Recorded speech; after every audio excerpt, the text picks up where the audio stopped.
কেন জানি মনে হচ্ছে আজকে সেই বিষয়টা আমি উপলব্ধি করতে পেরেছি যে ইসলাম যে পতন ঘটেছিল সেই 1400 বছর আগে আরব বা পেনিনসুলাতে কি উদ্দেশ্যে কেন সেটা হয়েছিল সেটা কিন্তু খুব পরিষ্কারভাবে বুঝতে পেরেছি বলে আজকে আমার মনে হচ্ছে। এবং অবশ্যই এর পিছনে প্রচুর পড়াশোনা, প্রচুর অধ্যবসায়, প্রচুর গবেষণা এটা আছে। এমনি এমনি কিন্তু জানা যায়নি। উম, এখন আমি সেটাই আপনাদের সঙ্গে একটু শেয়ার করতে চাই যে দেখুন, আমরা কিন্তু একটা জিনিস প্রায়ই ভুলে যাই যে আহ, কোন প্রেক্ষিতে, কোন জিওপলিটিক্যাল সিচুয়েশনে ইসলামের অভ্যুদয় ঘটেছিল। সেই 1400 বছর আগে মিডিল ইস্টের যে মানে ভৌগোলিক রাজনৈতিক পরিস্থিতিগুলো কি ছিল এটা আমরা কিন্তু ভুলে যাই। এখন আমি সেই প্রেক্ষিতে কথাগুলো বলার চেষ্টা করছি। তো স্বাভাবিকভাবে আমাদের কাছে হুজুররা, ইসলামিক স্কলাররা বা ওয়াজিরা যখন ইসলামকে তুলে ধরে তখন তারা প্রথমে এটাই তুলে ধরে যে দেখো, ইহজগতে আল্লাহরে ডাকতে হবে, ভালো কাজ করতে হবে, পুণ্যের কাজ করতে হবে, সোয়াবের কাজ করতে হবে, তাহলে মরার পর আমরা বেহেশত পাবো। আর যদি আমরা খারাপ কাজ করি, গুনাহের কাজ করি, তাহলে আমরা দোজখ বাসী হব এবং সেখানে অনন্তকাল আগুনে পুড়তে থাকবো। এটাই কিন্তু মূল উদ্দেশ্য বলে। কিন্তু যদি আপনি ঐতিহাসিক প্রেক্ষিতে এবং আর্লিয়ার ইসলামিক সোর্সে আপনি যান, বিষয়টা মোটেও না। এই বিষয়গুলো আসলে পরে সংযোজিত হয়েছে। প্রাইমারি লেভেলে ইসলাম এভাবে তৈরি হয়নি, বা এই লক্ষ্যকে উদ্দেশ্য করে ইসলাম তৈরি হয়নি। তো কথা আমি আর না বাড়িয়ে সে ইসলামিক যে সোর্স, একেবারে আর্লিয়ার সোর্স, আমরা সেখানে চলে যাই এবং গেলেই আমরা দেখতে পাবো যে আমার কথা ঠিক নাকি বেঠিক। আমরা যদি ইবনে ইসাক পেজ নাম্বার 113 আমরা যদি দেখি, এখানে দুই ব্যক্তির কথোপকথন থেকে বিষয়টা আমরা বুঝতে পারবো যে এখানে বলছে যে ইউনুস বিন Bukair said that Muhammad bin Ishaq told him that Yahya bin Abul Ashaq al-Kindi of the people of Kufa said that Ismail bin Iyas bin Afif from his grandfather said, when I was a merchant, I came to Al-Abbas during the days of pilgrimage, and while we were together, a man came out to pray and stood facing the Kaaba.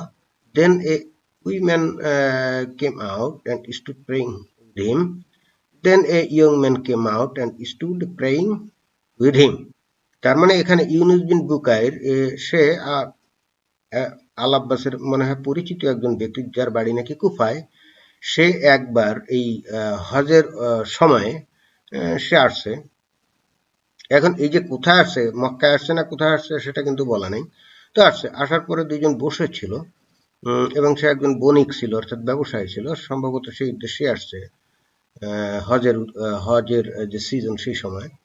তো যখন তারা দুইজন বসেছিলেন তখন উনি, অর্থাৎ ওই ইউনুস বিন Booker, উনি লক্ষ্য করলেন যে এক ব্যক্তি সে বেড়ে এসে কাবার দিকে মুখ করে নামাজ পড়তে দাঁড়ালো এবং অতঃপর তাকে অনুসরণ করে একটা মহিলা সে বেড়ে এসে তার সাথে দাঁড়ালো এবং অবশেষে একটা ইয়াং ম্যান, অর্থাৎ একটা যুবক ছেলে, সে বেড়ে এসে নামাজ পড়তে দাঁড়ালো।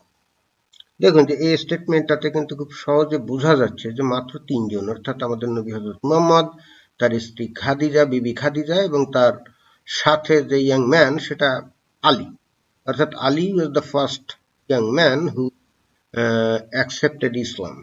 এটা আমরা জানি। তার মানে যে দেখুন যে এটা কখনকার কথা বলা হচ্ছে যে একেবারে মাত্র তিনজন মুসলমান ছিল তখন, এবং সেই রকম একটা অবস্থায় ওই লোকটা বলছে আব্বাসকে, আই সেড টু আব্বাস। এই আব্বাসটাকে, এই আব্বাসটা কিন্তু আমাদের নবীর চাচা, নবীর চাচা, আমাদের নবীর চাচা, যেমন আবু আবু তালিবের আপন ভাই আব্বাস। এখানে ওই লোকটা বলছে যে I said to Abbas, what is the religion, তাদের ধর্ম কি? It is something new to me, এটা আমার কাছে একটা নতুন ধরনের ধর্ম মনে হচ্ছে। হি সেইড, মানে Abbas said, this is Muhammad bin Abdullah who alleges that God has sent him with it and that the treasures of Khosru and Caesar will be opened to him. দেখছেন কি ভয়ঙ্কর কথা একটা বললো এখানে, অর্থাৎ একেবারে অল্প কথা ইসলামের মূল উদ্দেশ্য বলে দেওয়া হলো। সেখানে বলছে যে ইবনে আব্বাস বলছে যে এটা হলো আবদুল্লাহর পুত্র মুহাম্মদ, যে নাকি নিজে দাবি করে যে আল্লাহ তাকে পাঠিয়েছে এই ধর্ম দিয়ে, অর্থাৎ উইদিত, এবং খসরু এবং সিজার এর ধন সম্পদ দখল বা করায়ত্ত করা এবং তাদের রাজনৈতিক ক্ষমতা বা শাসন ক্ষমতা করায়ত্ত করা, অন্য কথায় বাইজেন্টাইন সাম্রাজ্য এবং পার্সিয়ান সাম্রাজ্য দখল করাটাই হলো ইসলামের মূল লক্ষ্য। একেবারে কি সহজ সরল স্বীকারোক্তি, তাই না? এই বক্তব্যটা কখন দেয়া হচ্ছে? যখন আমাদের নবীর মাত্রই 2 জন অনুসারী ছিল, যারা ছিলেন খাদিজা এবং আলী, এবং তাহলে প্রশ্ন হচ্ছে যে তার চাচা আব্বাস কিভাবে এই বক্তব্যটা জানলো? নিশ্চয়ই আমাদের নবী মুহাম্মদ উনি ওনার চাচার সঙ্গে এই বিষয়গুলো নিয়ে উনি আলাপ আলোচনা করছেন, এবং তাকে উনি বুঝিয়েছেন যে দেখো, আসলে বাইজেন্টাইন এবং পার্সিয়ান সাম্রাজ্য অনেক জাগ জৌলুস নিয়ে তারা চলাচল করে, আর আমরা বেদুইন সম্প্রদায় এখান থেকে ওখানে আমরা বাণিজ্য উপলক্ষে এই মরুভূমির মধ্যে কষ্ট করে যাই, তারপরে আমরা অনেক উঁচু হারে অনেক জায়গায় ট্যাক্স দেই, এদিকে পার্সিয়ানদের ট্যাক্স দেই, ওদিকে বাইজেন্টাইনদের ট্যাক্স দেই, তারপরে যা কিছু উপার্জন করি, কষ্ট সৃষ্টি আমাদের চলে।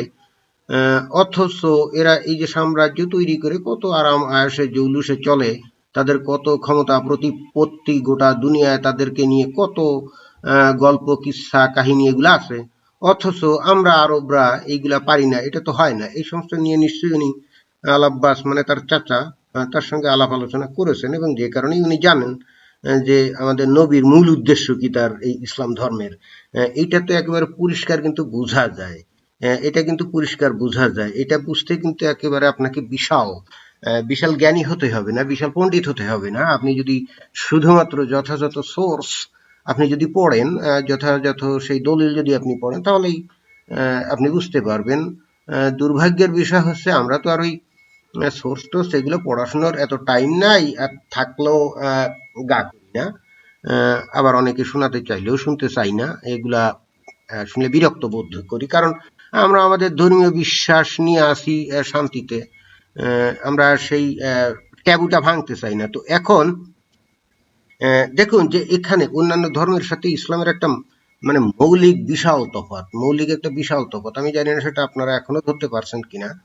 পৃথিবীতে অনেক ধর্ম আছে। মোটা দাগে আমি যদি খ্রিস্টান ধর্ম, বৌদ্ধ ধর্ম অথবা হিন্দুদের ধর্ম, এগুলা নিয়ে যদি আমরা আলাপ করি, তাহলে দেখব এই ধর্মগুলোর কোনোটারই লক্ষ্য কিন্তু রাজ্য ক্ষমতা দখল, ধন সম্পত্তি দখল এগুলো ছিল না। এগুলো সম্পূর্ণ ব্যক্তিগত আত্মিক উন্নতি। মানে এদের মূল উদ্দেশ্য হচ্ছে এই ধর্মগুলোর একেবারে প্রাইমারি এবং মানে fundamental purpose was to develop your self, develop your inner side, মানে আত্মিক উন্নতি, স্পিরিচুয়ালিটির উন্নতি ছিল এই ধর্মগুলোর লক্ষ্য। যেমন যীশু খ্রিস্ট তার ধর্মে বলছে যে তোমরা মিথ্যা কথা বলো না, তোমরা শত্রুদেরকেও ভালোবাসো, যে তোমাকে আঘাত করে তার জন্য প্রার্থনা করো, এইরকম কথাবার্তা উনি বলছেন। এবং উনি বলছেন যে যে নাকি আমাকে ত্রাণকর্তা হিসেবে গ্রহণ করবে সে পরকালে মুক্তি পাবে। তো দেখুন, যেটা একেবারে কমপ্লিটলি ইন্ডিভিজুয়াল একটা ব্যাপার, মানে পার্সোনাল একটা ব্যাপার। এখানে ব্যক্তিগত উন্নতির বিষয়। জাস্ট এই দুনিয়াতে আসছো তো ঠিক আছে, পরজগৎ বলে তো একটা কিছু আছে, তো তাহলে তুমি সেখানে ভালোভাবে কিভাবে যেতে পারবে, ভালো থাকবে কিভাবে, তার একটা পথ প্রদর্শন।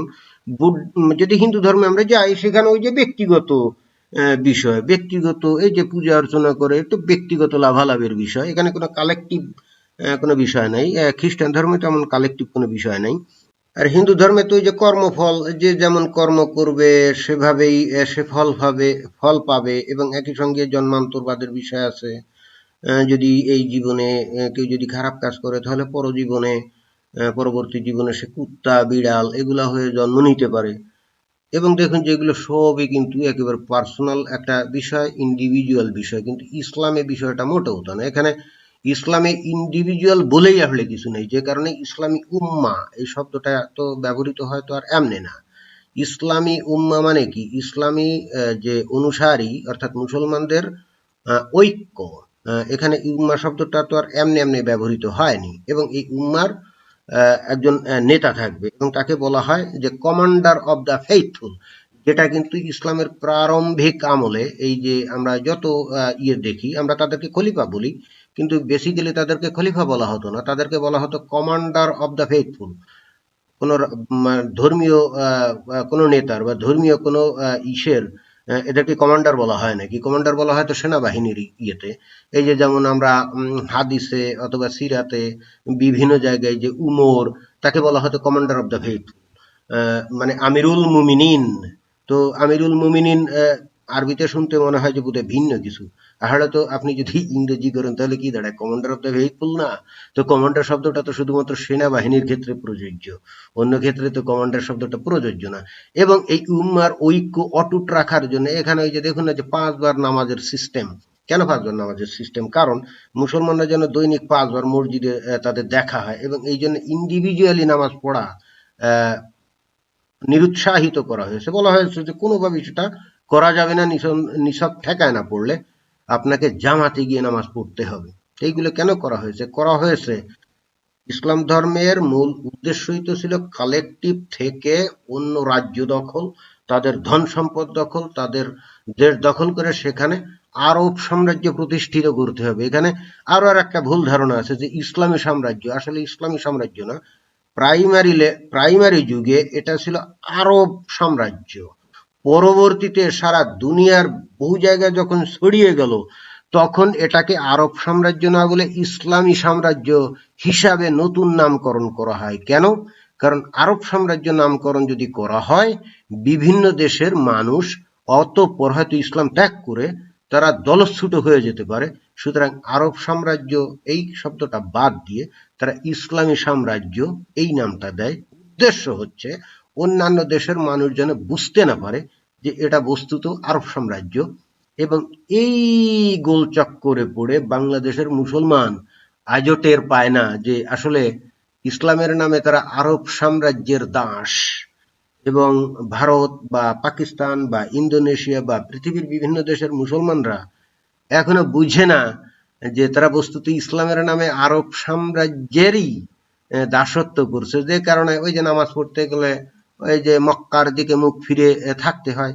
এবং এরা যে আসলেই তাদের দাস সেটা কিন্তু আরব দেশের লোকজনরাও কিন্তু প্রকাশ্যে বলে এদেরকে। বাংলাদেশের থেকে যারা কাজ করতে সৌদি আরব যায়, এদেরকে কিন্তু ফকির মিসকিন দাস হিসেবেই তারা ট্রিট করে। আমাদের নারীদের সেখানে পাঠালে তারা কিন্তু দাসী হিসাবে তাদের ভোগও করে ইসলামের বিধি মোতাবেক। এখন বিষয়টা হচ্ছে যে ইসলামের যে একেবারে পত্তনের মূল উদ্দেশ্য ইন্ডিভিজুয়াল কোন আত্মিক উন্নতি না, বেহেশত দোজখ না, এগুলো কমপ্লিটলি পরবর্তী সংযোজন, পরবর্তী আবিষ্কার, পরবর্তী চিন্তাবিদরা, এগুলো নবীর আবিষ্কার না, নবীর না, এগুলো পরবর্তী অনেক পরে এসে বিষয়গুলো সংযোজিত হয়েছে। শুধুমাত্র বিভিন্ন জায়গায় যখন এই আরবরা একের পর এক দেশ দখল করতে করতে চলে গেল, তখন ওই সমস্ত দেশের মানুষদেরকে তো বুঝাতে হবে যে এটা একটা ধর্ম, আর তখনই এই সমস্ত বিষয় আবিষ্কার শুরু হয় এবং এইগুলো বিষয় তাদের কাছে প্রচার করা হয় যাতে তারা এটাকে আরব সাম্রাজ্যবাদ হিসেবে মানে না দেখে, অর্থাৎ এটার একটা বৈশ্বিক আবেদন তৈরি করা যায়। ঠিক সেটাই আমরা দেখেছি ঘটেছে ইতিহাসে। আপনি যদি বৌদ্ধ ধর্মে যান তাহলে সেখানেও আপনি দেখবেন যে সেখানে ওই যে আত্ম উপলব্ধিটাই বৌদ্ধ ধর্মের মূল বিষয়। ইসলামের সাথে এর একটা বিশাল তফাৎ হচ্ছে, ইসলাম মোটেই ইন্ডিভিজুয়াল ধর্ম না, এটা একটা কালেকটিভ ধর্ম, অর্থাৎ একটা সামগ্রিক ধর্ম। এবং এখানে ব্যক্তিগত আত্মিক উন্নতির চাইতে কালেকটিভ যে উন্নতি, অর্থাৎ কালেকটিভ উন্নতি বলতে আমি যেটা বুঝাতে চাচ্ছি যে এর মূল প্রাইমারি লক্ষ্যই হচ্ছে সাম্রাজ্য বিস্তার। খ্রিস্টান ধর্ম অথবা হিন্দু ধর্ম অথবা বৌদ্ধ ধর্ম, এর কিন্তু লক্ষ্য কিন্তু মানে প্রাইমারিও না সেকেন্ডারিও না যে সাম্রাজ্য বিস্তার, ক্ষমতা দখল, ধন সম্পদ না। কিন্তু ইসলামের একেবারে আদিতে এই যে স্টেটমেন্টটা এইমাত্র আমরা পড়লাম, যে এখানে যে বলা হলো ইবনে ইসাকে, সেখানে কিন্তু খুব পরিষ্কারভাবে অকপট সহজ সরল স্বীকারোক্তি যে এখানে ক্ষমতা এবং ধন সম্পদ দখলটাই হচ্ছে ইসলাম প্রতিষ্ঠার মূল উদ্দেশ্য। তাহলে প্রশ্ন হচ্ছে যে অন্যান্য ধর্মগুলো কি এরকম হাতিয়ার হিসেবে ব্যবহৃত হয় না? হয়। আমরা যদি দেখি ইতিহাসের পাতায় যে দেখুন 2000 বছর আগে যখন খ্রিস্টান ধর্ম প্রতিষ্ঠিত হলো, এর মূল উদ্দেশ্য ছিল ইন্ডিভিজুয়াল স্পিরিচুয়াল উন্নতি। এগুলো কিন্তু কালেকটিভ উন্নতির কোনো বিষয় আসে সেখানে নাই। কিন্তু একটা পর্যায়ে যখন মানুষ ব্যাপকভাবে ওই যে রোম সাম্রাজ্যের লোকজন তো ছিল পৌত্তলিক, তো একটা পর্যায়ে এই পৌত্তলিকতার অসারতা অনুধাবন করে মানুষজন ব্যাপকভাবে খ্রিস্টান ধর্ম গ্রহণ করছিল, এবং একটা পর্যায়ে দেখা গেল যে রোম সাম্রাজ্যের অধিকাংশ মানুষ খ্রিস্টান হয়ে গেছে। তখন রোম সম্রাট বাধ্য হয়ে খ্রিস্টান ধর্ম গ্রহণ করে, এবং ওই যে রোম সম্রাট কনস্টান্টাইন, যিনি 350 খ্রিস্টাব্দে নিজেও এই খ্রিস্টান ধর্ম গ্রহণ করে পরবর্তীতে তার সাম্রাজ্য টিকানোর জন্য, তার ক্ষমতাকে টিকানোর জন্য, সাম্রাজ্যের অখণ্ডতা রক্ষার জন্য, জনগণের মধ্যে ইউনিটি রক্ষার জন্য উনি তখন খ্রিস্টান ধর্মকে ব্যবহার করছেন। এই জিনিস আমরা কিন্তু বৌদ্ধ ধর্মের ক্ষেত্রেও দেখি। বৌদ্ধ ধর্ম যখন প্রতিষ্ঠিত হয় ভারতে, কিন্তু একটা পর্যায়ে ব্যাপকভাবে মানুষ বৌদ্ধ ধর্ম গ্রহণ করতে শুরু করে। তারা ওই যে বহু দেবদেবী ভিত্তিক ধর্মকে পরিত্যাগ করে বৌদ্ধ ধর্মে আসতে থাকে, এবং তখন আমরা দেখি যে রাজ্য সুসংহত এবং জনগণের ইউনিটি রক্ষার জন্য এই যে সম্রাট অশোক, হর্ষবর্ধন, এরা কিন্তু বৌদ্ধ ধর্ম গ্রহণ করে সেটাকে রাজ্য ধর্ম হিসাবে প্রতিষ্ঠিত করে। কিন্তু করলেও আমরা তো ওই এই সমস্ত ধর্মগুলোর একেবারে মানে ফান্ডামেন্টাল লক্ষ্য বা পারপাস তো রাজ্য দখল, সম্পদ দখল, এগুলো তো ছিল না। এই ক্ষেত্রেই কিন্তু ইসলামের সাথে এই ধর্মগুলোর একটা ব্যাপক পার্থক্য লক্ষ্য করা যায়, যেখানে ইসলামের মূল উদ্দেশ্যই ছিল অন্য রাজ্য দখল, অন্য রাজ্যের ধন সম্পদ দখল, এবং পরবর্তীতে দখল টখল হয়ে যাওয়ার পরে যখন দেখলো যে এটা তো বেসিক্যালি আরব সাম্রাজ্যবাদের নাম দিয়েই এই দখলগুলো হচ্ছিল, একেবারে প্রাইমারি লেভেলে সেটাই হচ্ছিল। যখন একটা পর্যায়ে এসে দেখা গেল যে আন্তর্জাতিকভাবে এটা ছড়িয়ে পড়ছে, তখন এই আরব সাম্রাজ্যবাদ নামটা বাদ দিয়ে এটাকে ইসলামী নামকরণ করা হয়, যাতে করে মানুষ অন্য দেশের ভিন্ন জাতির ভাষীর লোকজন সেটা বুঝতে না পারে। এবং আজকেও মানুষ বুঝে না আসলে এই ব্যাপারটা, আজকেও কিন্তু মানুষ বুঝে না। এবং এক্ষেত্রে একটা মানে খুবই একটা মানে কি বলা যায়, হ্যালুসিনেশনের মধ্যে মুসলমানরা থাকে। প্রাথমিক যুগের এই আরব সাম্রাজ্যবাদিতার যে বিস্তার বা তারা যে একের পর এক দেশ জয় করলো, এটাকে তারা ইসলামের জয় হিসেবে গণ্য করে। বিষয়টা কিন্তু মোটেও তা না, এবং এই জিনিসটাই কিন্তু তাদেরকে নস্টালজিক করে দেয়, এবং তারা এখনো ওই আগের সেই যুগের এই একের পর এক দেশ দখল করে গোটা পৃথিবীতে ইসলাম কায়েম করবে এই স্বপ্নে বিভোর থাকে। কিন্তু তারা এখানে আসলে ভুলে যায় যে আমাদের নবীর আমলে বা তার পরবর্তী আমলে আরবরা ইউনাইটেড হয়ে তারা একটা সাম্রাজ্য বিস্তার করার জন্য যেভাবে মরিয়া হয়েছিল, যেখানে তাদের জীবন মরণ কোনো বিষয় ছিল না, কারণ তারা খুবই দরিদ্র এবং খুবই দীনহীনভাবে জীবনযাপন করত। তারা ভালো জীবনযাপনের আশায় মূলত সেটা করত। সেখানে তারা বিজয়ী হলে অনেক লাভ, আর মরে গেলেও সমস্যা নাই, কারণ বেঁচে থাকলেও তো তাদের জীবনে তেমন কোনো সুখ স্বাচ্ছন্দ্য বা ধন সম্পদ কিছু নাই। সুতরাং তাদের কাছে যুদ্ধে গিয়ে জিততেই হবে এমন ধরনের একটা টেন্ডেন্সি অলওয়েজ কাজ করত, যেটা আমরা নবীর সময় তাদের জিহাদিদের সেই মানসিক অবস্থা আমরা দেখছি। এখন এই যুগে এসে এটাকে যদিও মানে প্যান ইসলামিজম বলে গোটা পৃথিবীতে একটা ধারণা তৈরি করে দেওয়া হয়েছে, কিন্তু তাই বলে বিভিন্ন দেশের বিভিন্ন ভাষী বিভিন্ন জাতির মানুষকে ইসলাম দিয়ে কি আর এইভাবে আগের মতো 1400 বছর আগের মতো মানুষকে ঐক্যবদ্ধ করা যায় না, এবং করা যাচ্ছেও না। খোদ আরবেই তো আমরা বহু দেশের আমরা উত্থান দেখি, এবং নট অনলি দ্যাট, সেখানে বিভিন্ন দেশের মধ্যেও কিন্তু প্রচণ্ড অনৈক্য, এবং নিজেরাও যুদ্ধ করে, মারামারি করে, কাটাকাটি করে। কিন্তু বাংলাদেশ, ভারত, পাকিস্তান বা অন্যান্য দেশের মুসলমানরা কিন্তু এই বিষয়টা বুঝে না, এবং এটা না বোঝার একটা অন্যতম কারণ হচ্ছে ইসলাম সম্পর্কে তাদের ভুল ধারণা।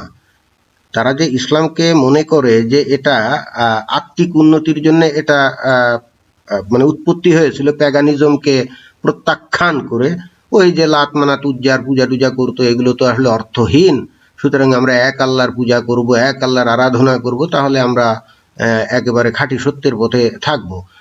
হয়তো যুক্তির খাতিরে প্যাগানিজমের থেকে একটু শক্তিশালী ইডিওলজি, কিন্তু তাই বলে এটা তো চূড়ান্ত শক্তিশালী কোনো ইডিওলজি না। কারণ হচ্ছে এটা শুরুই হয়েছিল তো আরব সাম্রাজ্যবাদ দিয়ে, পরে এসে এটাকে আপনি যতই ট্রান্সফর্ম করেন আরবরা তো মনে করে যে আমরাই প্রভু, এবং বাস্তবে তো সেটাই আমরা দেখি। আমাদের বাংলাদেশের লোকজনদেরকে তো তারা সেভাবেই ট্রিট করে, এবং অন্যান্য দেশের মুসলমানদেরকে তো তারা সেভাবেই ট্রিট করে, কারণ আরবরা সেভাবেই এখনো সেই মন মানসিকতা ধারণ করেই আছে। এবং এই জন্যই তো সৌদি আরবের সাথে ওই যে আপনার পার্শ্ববর্তী ইরানের সমস্যা, তুরস্কের সমস্যা, কারণ এরা প্রত্যেকেই তো মানে ইসলামের মূল কর্ণধার মনে করে বাকিদেরকে তারা দাস শ্রেণীর মনে করে। ইসলাম যে আসলেই যে একটা আরব সাম্রাজ্যবাদী আদর্শ, এটা বুঝতে কিন্তু আপনাকে বিরাট পণ্ডিত হওয়ারও দরকার নাই। যে যেমন যেমন দেখুন, যে আপনি আল্লাহকে ডাকবেন, ভালো কাজ করলে আপনি বেহেশতে যাবেন এবং খারাপ কাজ করলে আপনি দুজকে পড়বেন, এটাই যদি সত্যিকার অর্থে ইসলামের মূল ধারণা হয়, এবং এটাকে লক্ষ্য করেই যদি ইসলামের পতন ঘটে, তাহলে তো ভাই আপনি ভালো কাজ করলেন নাকি খারাপ খারাপ কাজ করলেন, এর সাথে তো আপনার কাপড় চোপড়ের তো কোনো সম্পর্ক নেই। আছে আপনাকে ইসলামী পোশাক পরতে হবে, মানে ইসলামী পোশাক কি? ইসলামী পোশাক তো আরবদের পোশাক, আল খাল্লা, জোব্বা, টুপি, আহ, এগুলি এগুলো যদি আমরা বলি ইসলামী পোশাক, আসলে তো এগুলো ইসলামী পোশাক না। আশা করি এতদিনে মানুষ জানে যে এগুলো আসলেই কোনো ইসলামী পোশাক না, কারণ ইসলাম আসার আগেই আরব দেশের মানুষ ওইগুলো পরতো। এবং শুধু আরবরা না, যে সমস্ত আরব দেশে এখনো ওই যে খ্রিস্টান বা ইহুদিরা আছে, তারা তো ওই ধরনের পোশাকই পরে, তাই না? তো এখন দেখুন যে ওই পোশাকটাকেই আমাদের দেশে আর মানে ইসলামী পোশাক বলে চালিয়ে দেওয়া হয়, এবং সেটা আপনাকে পরতে হবে। এবং তাহলে হবে না আপনি খাঁটি খাঁটি মুসলমান। আপনাকে দাড়ি রাখতে হবে, আপনাকে গোঁফ ছাড়তে হবে, মাথার চুল ছোট রাখতে হবে। আপনার তারপরে কি করতে হবে, যে আপনার কাপড় ওই যে গোড়ালির উপরে রাখতে হবে, তাই না? তো এগুলো আপনাকে কেন করতে হবে? এর সাথে আপনার পার্সোনাল মানে পার্সোনাল বলতে আমি যেটা বুঝাচ্ছি, যে আত্মিক উন্নতির সাথে এগুলোর কি সম্পর্ক?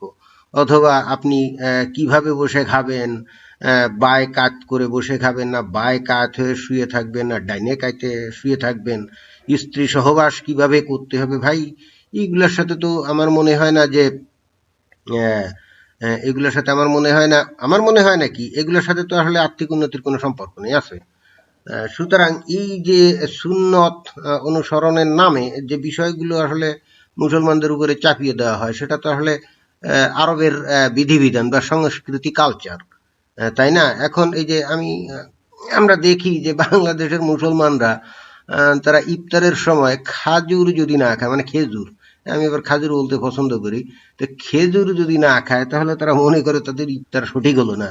আরে ভাই, এই ইফতার আপনি যে কোনো কিছু দিয়েই আপনি ভাঙতে পারেন। রোজা আপনি ভাঙবেন যে কোনো কিছু দিয়েই আপনি ইফতার করতে পারেন, একটু পানি দিয়েও করতে পারেন, বা যে কোনো বাঙালি ফল দিয়েও আপনি, মানে বাংলাদেশি ফল দিয়ে আপনি সেটা করতে পারেন। এখানে খেজুর না খেলে আপনার ইফতার মানে হবে না সঠিকভাবে। যদিও অবশ্যই অনেকে যুক্তি দিয়ে আসবে, না আপনাকে কে বলছে খেজুর না খেলে ভালো করে ইফতার হয় না? আরে ভাই, আমারে কেউ বলেনি, আমি জানি যে খেজুর না খেলে ইফতার করা যায়। কিন্তু দেখুন যে মানুষের মনের মধ্যে এমন একটা ধারণা তৈরি হয়ে গেছে এখন, যে খেজুর না খেলে ইফতার ঠিক মতো হয় না। তো এগুলো তো আরবি সংস্কৃতির আগ্রাসন, এগুলোর সাথে তো ইসলামের কোনো সম্পর্ক নাই।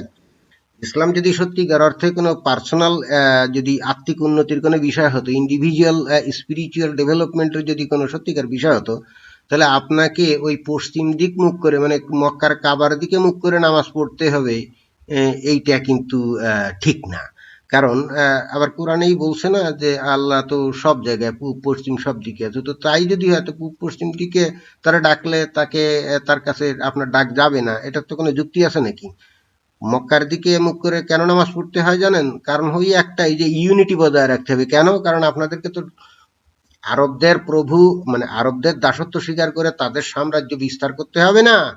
তো সাম্রাজ্য বিস্তার করতে গেলে তো আপনাকে ইউনাইটেড থেকে আশেপাশের দেশ জয় করতে হবে, সেখানের সম্পদ, ধন, এগুলো আপনাকে কি করতে হবে, এগুলো আহরণ করতে হবে। তারপরে আরবদেরকে ভেট দিতে হবে, মানে ট্যাক্স দিতে হবে। দিতে হবে না? আপনি হজ করতে যাবেন, তাদেরকে টাকা পয়সা দিয়ে আসবেন না? এখনকার যুগে অবশ্য তারা ডিরেক্টলি হয়তো টাকা পয়সা দাবি করে না বা করতে পারে না, কিন্তু বিষয়টা কি আলটিমেটলি তাই দাঁড়ায় না? আপনি, আপনাকে যতই যুক্তি দিয়ে বলুক যে পশ্চিম দিকে মুখ করে, কাবার দিকে মুখ করে নামাজ পড়তে হবে, এটা ইউনিটির লক্ষণ, কিন্তু কিসের ইউনিটি?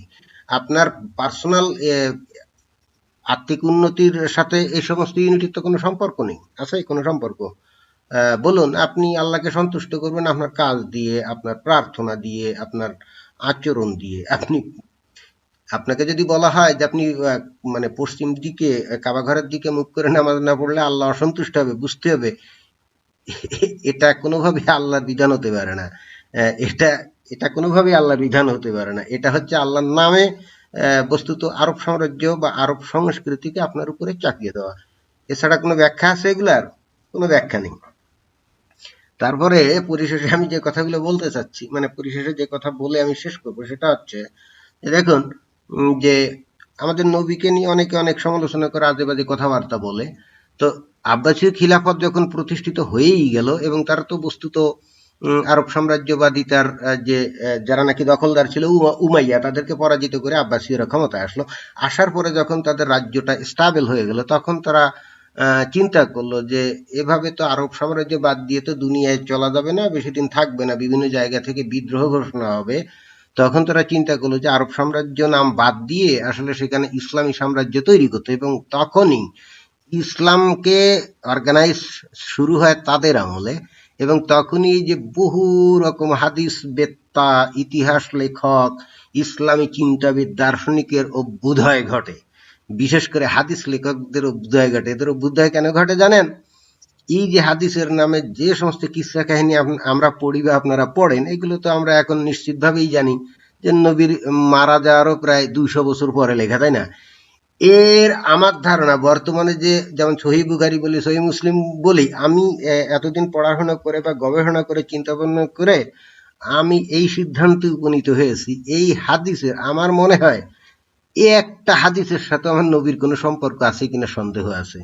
এগুলো কমপ্লিটলি ওই আব্বাসিক খলিফারা যখন দেখলো সামহাউ তারা বিরাট একটা সাম্রাজ্য তৈরি করে ফেলেছে, এখন এটা যেহেতু আরব নাম দিয়ে চালানো যাবে না, এটাকে চালাতে হবে ইসলামের নাম দিয়ে, একটা ধর্মের নাম দিয়ে, তো সেটার তো কিছু বিধি নিষেধ, নিয়ম কানুন এগুলো তো থাকতে হবে, তাই না? তো তখন তারা এই নবীর নামে হাদিস তৈরি করে এই বিধিবিধান নিয়মগুলো তারা তৈরি করে, এবং একই সঙ্গে এর যে প্রাথমিক যুগের যে মার কাট কাট যে মানে জিহাদি, মানে আক্রমণ করো, মারো কাটো, সাফা করো, গনিমতের মাল নাও, এই চরিত্র বা এই বৈশিষ্ট্য থাকলে মানুষ বেশি দিন আকৃষ্ট হবে না, একসময় এটা পরিত্যাগ করবে। তখনই কিন্তু এই আব্বাসীয় খিলাফতের সময়ই নানা রকম মারেফতি টাইপের চিন্তাবিদ, সুফি টাইপের চিন্তাবিদ, ইসলামী চিন্তাবিদ, এরাই কিন্তু ওই যে রসালো টাইপের কথাবার্তা বা দার্শনিক তত্ত্ব এগুলো তারা তৈরি করে ইসলামের নামে চালানো শুরু করে। আপনারা যদি খেয়াল করেন তাহলে দেখবেন যে রসালো টাইপের বা সুফি টাইপের, মানে যেগুলো সুগার কোটিং কথাবার্তা, যেগুলো নাকি ইসলামের প্রারম্ভিক যুগে মোটেও ছিল না, এই জিনিসগুলো দেখবেন যে এই আব্বাসীয় খিলাফতের আমলে যে সমস্ত ওই যে ইসলামী চিন্তাবিদ বা যারা আছে আলেম টালেম, তাদের রচিত। এর আগে একটারও আপনি খোঁজ পাবেন না। তার একটা বড় প্রমাণ তো হচ্ছে যে হাদিস। এই হাদিস তো আপনার নবী মারা যায় 200 বছর পরে, অর্থাৎ তখন কিন্তু আব্বাসীয় খিলাফতের একেবারে স্বর্ণযুগ চলছিল, তাই না? এবং এরাই বস্তুত এই নবীর নামে এই এন্তার কিচ্ছা কাহিনী তৈরি করে এই হাদিসের নামে এগুলো চালায়, এবং চালাতে গিয়ে একটা হাদিসের সাথে অন্য হাদিসের মানে কন্ট্রাডিকশন, মানে এক হাদিসে বলে তো বাই যাও, অন্য হাদিসে বলে ডাইনে যাও, একটা হাদিসে বলে এটা খেও না, তো অন্য হাদিসে বলে এটা খাও। ওই যে যেমন উদাহরণস্বরূপ ওই যে মুতাবিয়ে, কোরআনে মুতাবিয়ে রদ হয়নি, এখন একটা হাদিসে দেখা যায় আমাদের নবী রদ করে গেছেন, আবার অন্য সহি হাদিসে দেখা যায় এটা ওমর রদ করে গেছেন, তাই না? তাহলে এটা মানে কমপ্লিটলি কন্ট্রাডিক্টরি কথাবার্তা না? কারণ আসলে এই সমস্ত নিয়ম কানুন করতে যে যারা লিখছে এগুলো তো আসলে খুব বেশি মানুষের এক্সেসও ছিল না, কি লিখছে না লিখছে তারও তো কোনো সাধারণ মানুষের জানার কোনো সুযোগ ছিল না। মানুষ তো ইসলাম প্রচার করতো বা গ্রহণ করতো মুখে মুখে, মুখে মুখে যা বলতো সেটাই গ্রহণ করতো। তো ফলে হচ্ছে কি, কোন হাদিসে কি লিখছে এর হয়তো 5 বছর পরে অন্য একটা হাদিস লিখতে গিয়ে ওই আগে কি হাদিসে কি লিখছিল এগুলো আর বনে টানে নাই, ফলে লিখে ফেলছে। এই জিনিসটা কোরআনেও দেখা যায়, এবং এটাও বোঝা যায় যে কোরআন মোটেও ওই যে উসমানের আমলের যে কোরআন টোরআন আমরা বলি এগুলো কমপ্লিটলি ভুয়া। দুনিয়াতে উসমানের কোরআন বলে কোনো কোরআন নেই, যে কোরআন আমরা পাই প্রত্যেকটাই একেবারে কনসাইজ হয় বেসিক্যালি আব্বাসীয় খিলাফতের আমলে। তবে হ্যাঁ, এগুলো কিন্তু সংকলন শুরু হয় উমাইয়া খিলাফতের আমলে, কিন্তু তারা কমপ্লিট কোরআন তারা করে যেতে পারেনি। এই কমপ্লিট কোরআন আজকে যেগুলো আমরা পাই এগুলো সবই আব্বাসীয় খিলাফতের আমলে, অর্থাৎ নবী মারা যাওয়ারও প্রায় 200 বছর পরের থেকে। এবং ওখানে এই তখন আমরা তো মনে করি যে একেবারে আল্লাহর যা বাণী হুবহু তাই, মোটেও তা না। এখানে এই খলিফাদের নির্দেশ মোতাবেক এই যে হাদিসের নামে যে সুন্নাহ বা বিধি বিধান এ সম্পর্কিত কিছু ওই বাণীও কিন্তু এই কোরআনের মধ্যে ঢুকিয়ে দেওয়া হয়েছে। এভাবেই কিন্তু আসলে ইসলামটা অর্গানাইজড রূপ ধারণ করে। এখানে আমি পরিশেষে যে কথাটা বলতে চাই, আমাদের নবীর নামে এই হাদিসের যে কিসসা কাহিনীগুলো আছে অনেকগুলোই কিন্তু আমাদের নবীর ব্যক্তিগত ভাবমূর্তি চরিত্রকে কিন্তু কলুষিত করে, এবং এর জন্য হযরত মুহাম্মদ দায়ী না। হযরত মুহাম্মদ বেসিক্যালি আমার কাছে আমি যেটা মনে করি বা এই পর্যন্ত আমি যেটা বুঝতে পেরেছি, he was a great Arabian leader, national leader. He was the founder of Arabic Empire. এবং উনি স্বপ্ন দেখতেন বাইজান্টাইন এবং পার্সিয়ানদের মতো একটা সাম্রাজ্য তৈরি করবেন, এবং সেটা উনি করে সফল হয়ে গেছেন। পরবর্তীতে তার নামে তার গল্প ফেদে তাকে আজকে সমালোচনার যোগ্য করা হয়েছে। আমার মনে হয় যে এটা তার প্রাপ্য ছিল না, বরং অন্যান্য গ্রেট লিডারদের মতো আলেকজান্ডার, নেপোলিয়ন, হাম্মুরাব্বি ইত্যাদি ইত্যাদি বড় বড় গ্রেট লিডার যারা ছিল, এই সমস্ত গ্রেট লিডারের মতোই তার স্থান হওয়ার কথা ছিল। দেখুন, কোনো এক সময় হযরত মুহাম্মদকে নিয়ে আলোচনা সমালোচনা তেমন হতো না, কিন্তু দিন যত যাচ্ছে তার সমালোচনার মাত্রা বেড়ে যাচ্ছে। মুসলমানরা যদিও সেটা সহ্য করতে পারে না, করে না, তারা যত অসহিষ্ণুতা দেখাচ্ছে হযরত মুহাম্মদের সমালোচনা তত বেড়ে যাচ্ছে, এবং এর ফলে আজকে দুনিয়ার সবচেয়ে বেশি সমালোচনাযোগ্য ব্যক্তিটা হলো হযরত মুহাম্মদ। যদি এই সমস্ত হাদিসের নামে উনি 6 বছরের মেয়ে বিয়ে করছেন, উনি ওনার পালিত পুত্রের স্ত্রীকে বিয়ে করছেন, মানে পুত্রবধূকে বিয়ে করছেন, এই সমস্ত আলতু ফালতু জিনিস হাদিসের নামে যদি আজকে লিখে দেওয়া না হতো তাহলে তাকে এই সমালোচনার সম্মুখীন হতে হতো না। তো এই হলো আমার বক্তব্য। পরিশেষে আমি আবারও সেই বাক্যটা আমি পড়ে শেষ করব এই ভিডিওটা। সেখানে ওই যে কুফাবাসী লোকটা আব্বাসকে বলছে, হোয়াট ইজ দেয়ার রিলিজিয়ন, তাদের ধর্ম কি, it is something new to me, এটা আমার কাছে নতুন মনে হচ্ছে। হি সেড, আব্বাস বলল আর কি, this is Muhammad bin Abdullah who alleges that God has sent him with it and that the treasures of Khosrow and Caesar will be opened to him. তার মানে এটা হলো আব্দুল্লাহর পুত্র মুহাম্মদের ধর্ম।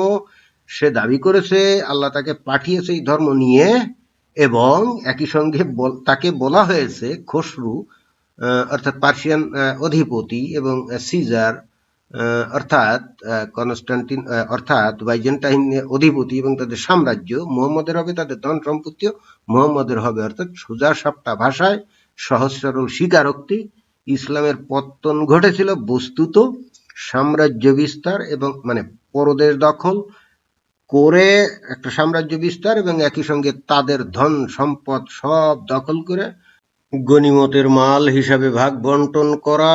এবং আজকে আমরা যে ইসলামের রূপ দেখি এটা নবী মারা যাওয়ারও অন্তত 200-300 বছর পরে আবিষ্কার করে এগুলা ইসলামের নামে সংযোজন করা হয়েছে। দুঃখের বিষয় হলো আজকে আমরা সেটা ভুলে গেছি, কারণ আমরা ইতিহাস পড়ি না, আমরা ইসলামের যে পত্তনের যে ধারাবাহিক ইতিহাস এগুলো পড়ি না। ফলে হচ্ছে কি, পরবর্তীতে এসে কিছু লোকজন তারা নিজেরা মন গড়া ভাবে কিছু রসালো কথাবার্তা ইসলামের নামে যেগুলা চালিয়ে গেছেন সেটাকেই আমরা আসল ইসলাম মনে করি। আর নবী প্রণীত বা নবী প্রতিষ্ঠিত যে অরিজিনাল ইসলাম, যেটা দিয়ে উনি আশেপাশের দেশ দখল করেছিলেন, সেটাকে আমরা ভুলে গেছি। তবে কিছু কিছু লোক সেটাকেই পুনরুজ্জীবন করতে চায়। দুঃখের বিষয় হলো তাদেরকে জঙ্গি হিসেবে আখ্যায়িত করে